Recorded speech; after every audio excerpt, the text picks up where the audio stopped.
Now, quickly tell me one thing. Maths being your favorite, does your coding or AI help you with it? Yeah, a little bit here and there when we get in, when we get carried away sometimes. So yes. How are you getting carried away with your solutions and problems of mathematics? Give me one example.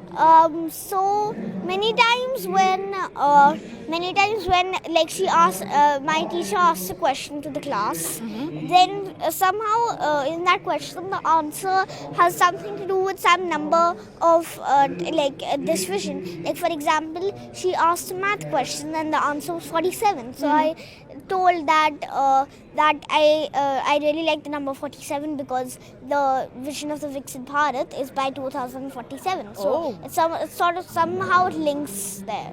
Okay, that's amazing.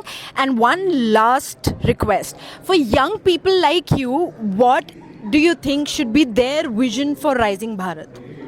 I think that many of the people who young people who are watching this, they've used ChatGPT, Gemini, like these sort of AI chatbots. I think instead of using them, we should develop them. Go on the back end rather than the front end. Oh, fabulous. Thank you so much, Ranvir, for speaking to me.